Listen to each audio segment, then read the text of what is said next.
Hello everyone, welcome to skills upgrade. நான் உங்கள் Ashiq Ahmed.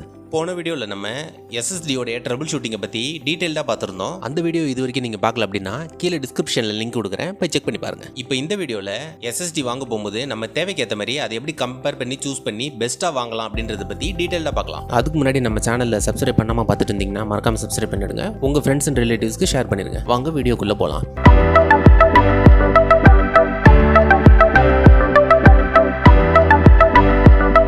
Okay, இப்போ ஃபர்ஸ்ட் வந்து ஆஃபீஸ் ஒர்க்கு அப்படி இல்லாட்டி ப்ரௌசிங் மட்டும் பண்ணுறவங்க இவங்களை பொறுத்த வரைக்கும் 240 GB அப்படி இல்லாட்டி நீங்கள் 512 GB யூஸ் பண்ணிக்கலாம். ஏன் அப்படி சொல்கிறேன்னா, இவங்களை பொறுத்த வரைக்கும் ஆஃபீஸ் ஒர்க் பண்ணுவாங்க. ஆஃபீஸ் ஒர்க்னா ரொம்ப ஒன்றும் பெரிய பெரிய ஃபைல்ஸ்லாம் எதுவும் பயங்கரமாக ஜிபி கணக்கிலலாம் எதுவுமே இருக்காது. அதே மாதிரி பார்த்தீங்கன்னா ப்ரௌசிங் பண்ணுறதுக்கு ப்ரௌசர் இருந்தாலே போதும். அதுக்கு ஜஸ்ட் கேட்ச் மெமரி தான் பிடிக்கும். கேட்ச் மெமரி ஒன்றும் ரொம்ப பெருசாலாம் பிடிக்காது, கம்மியாக தான் பிடிக்கும். அதனால இவங்க எப்பவுமே இந்த மாதிரி யூசேஜ் மட்டும் தான் பண்ணுறேன் அப்படின்றவங்க வந்து 240 வாங்கலாம், அப்படி இல்லாட்டி 512 GB வாங்கிக்கலாம். இதோட இன்டர்ஃபேஸை பொறுத்த வரைக்கும் 2.5 இன்ச்சில் SATA SSD வாங்கிக்கலாம். ஸ்பீடு வந்து எப்பவும் போல ஆஸ் யூஷுவல் இந்த டைப்ல வந்து உங்களுக்கு 550 MB வரைக்கும் கிடைக்கும். நெக்ஸ்ட் பாத்தீங்கன்னா கேஷுவலா கேம் விளையாடுறவங்க, அதாவது பாத்தீங்கன்னா ஆஃபீஸ் ஒர்க்கு ப்ரௌசிங் இது இல்லாம எப்பயாவது அப்பப்போ மூவிஸ் மட்டும் பாத்துக்கிறேன், எப்பயாவது இந்த வீக்கெண்ட்ஸ்ல கேஷுவலா கேம் விளையாடிக்கிறேன் அப்படின்றவங்களுக்கு மினிமம் ஸ்டார்டிங்கே வந்து நீங்க 500 GB வாங்குங்க, அப்படி இல்லாட்டி 1 TB வாங்கி போட்டுக்கலாம். இதோட இன்டர்ஃபேஸை பொறுத்த வரைக்கும் 2.5 இன்ச்சில் SATA SSD வாங்கிக்கலாம். அப்படி இல்லை நான் NVMe தான் வாங்கலான்னு இருக்கேன் அப்படின்னு நீங்க முடிவு பண்ணீங்க அப்படின்னா Gen 3லயே வாங்கிக்கோங்க. ஏன் Gen 3 வாங்குங்க அப்படின்னு சொல்றேன்னா, தேர்ட் ஜென்ரேஷன்ல நீங்க வாங்கும்போது என்ன ஆகும் பாத்தீங்கன்னா, உங்களுக்கு வந்து ஓரளவுக்கு வந்து ஒரு 1500 MB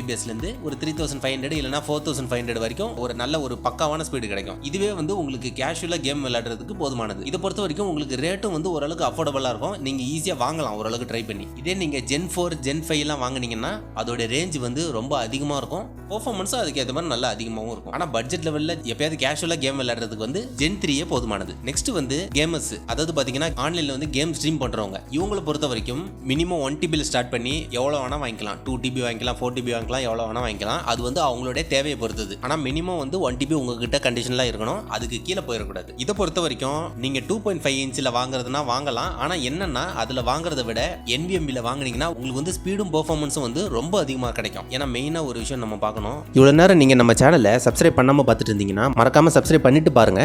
அப்பதான் நம்ம சேனலில் போடக்கூடிய அடுத்தடுத்த வீடியோவை நீங்கள் மிஸ் பண்ணாமல் பார்க்கலாம். கேம் ஸ்ட்ரீமிங் பண்றவங்க அப்படின்னா அவங்களுடைய ஃபுல் கான்சன்ட்ரேஷன் வந்து கேம் வந்து சிஸ்டம்ல லேகே ஆகாம, அதாவது பாத்தீங்கன்னா எந்த இடத்துலயுமே வந்து ஸ்ட்ரக் ஆகாம நல்ல ஸ்மூத்தா ஒர்க் ஆகிக்கிட்டே இருக்கணும். அதே சமயம் அதை நீங்க ஆன்லைன்ல, அதாவது பாத்தீங்கன்னா யூடியூப், ட்விட்ச் இந்த மாதிரி பிளாட்ஃபார்ம்ஸ்ல வந்து நீங்க அதை ஸ்ட்ரீம் பண்ணும் பொழுது உங்க சிஸ்டம்ல எந்த அளவுக்கு ஸ்மூத்தா விளையாடுறீங்களோ அதே அளவுக்கு ஸ்மூத்தா அது வந்து ஆன்லைன்ல ஸ்ட்ரீமும் ஆகணும். அப்போ நீங்க இந்த மாதிரி 2.5 இன்ச்சில் எடுத்தீங்கன்னா அதோட ஸ்பீடு வந்து இதுக்கு வந்து தாக்க பிடிக்காது. அப்படி உங்களுக்கு நல்ல பக்காவா நீங்க சிஸ்டம்ல கேம் விளையாடும் போது ஸ்மூத்தாவும் இருக்கணும், அதே சமயம் அந்த ஸ்மூத் வந்து உங்களுக்கு ஆன்லைன்ல ஸ்ட்ரீம் பண்ணும் போதும் கிடைக்கணும். அப்படின்னா நீங்க NVMe தான் வாங்கணும். அதுவும் குறிப்பா Gen 4 Gen 5 இந்த மாதிரி எது வேணா வாங்கிக்கலாம். அது வந்து உங்களுடைய பட்ஜெட்டை பொறுத்தது. இதை பொறுத்த வரைக்கும் மினிமம் வந்து 4500 MB இந்த ரேஞ்சில் ஸ்டார்ட் ஆகி மேக்ஸிமம் 8500 இந்த ரேஞ்சில் வரைக்கும் உங்களுக்கு ஸ்பீடு கிடைக்கும். நெக்ஸ்ட் பாத்தீங்கன்னா இந்த வீடியோ எடிட்டிங், 3D ரெண்டரிங் இந்த மாதிரி ஒர்க்லாம் பண்றவங்களுக்கு வந்து இவங்களை பொறுத்த வரைக்கும் ஆஸ் யூஷுவல் அதே மாதிரி தான் கேம் ஸ்ட்ரீம் பண்ற மாதிரி மினிமம் 1 TB ஸ்டார்ட் பண்ணி மேக்ஸிமம் நீங்க எவ்வளவு வேணுமோ உங்களுடைய யூசேஜுக்கு ஏற்ற மாதிரி நீங்க வந்து வாங்கிக்கலாம். இதோட இன்டர்ஃபேஸை பொறுத்த வரைக்கும் நீங்க 2.5 இன்ச்சில் வாங்குறதுனால வாங்கிக்கலாம். அப்படி இல்லை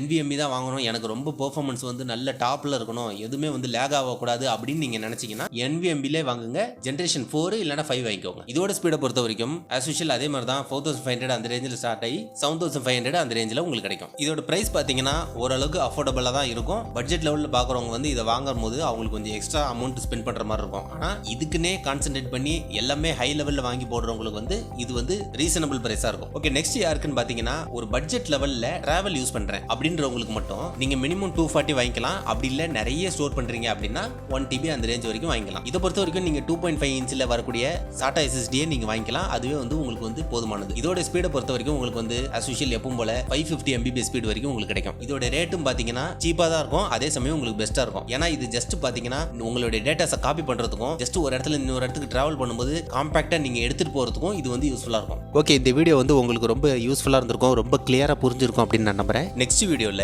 PSU, அதாவது பாத்தீங்கன்னா பவர் சப்ளை யூனிட்னு சொல்லக்கூடிய SMPS, அதை பத்தி டீடைலா தெரிஞ்சுக்கலாம். இந்த வீடியோ உங்களுக்கு பிடிச்சிருந்தா லைக் பண்ணுங்க. இந்த வீடியோ பத்தின உங்களுடைய क्वेश्चंस வந்து கீழே கமெண்ட் செக்ஷன்ல கேளுங்க. நம்ம சேனலை சப்ஸ்கிரைப் பண்ணிருங்க. அப்பதான் எனக்கு வந்து அடுத்த வீடியோ ரெடி பண்றதுக்கு ரொம்ப மோட்டிவேட்டா இருக்கும். நெக்ஸ்ட் வீடியோல நிறைய இன்ட்ரெஸ்டிங்கான இன்ஃபர்மேஷனோட ஃப்ரைடே அன்னைக்கு நான் உங்களை வந்து மீட் பண்றேன். நான் உங்க ஆஷிக் அகமது. தேங்க்ஸ் ஃபார் வாட்சிங். Have a great day.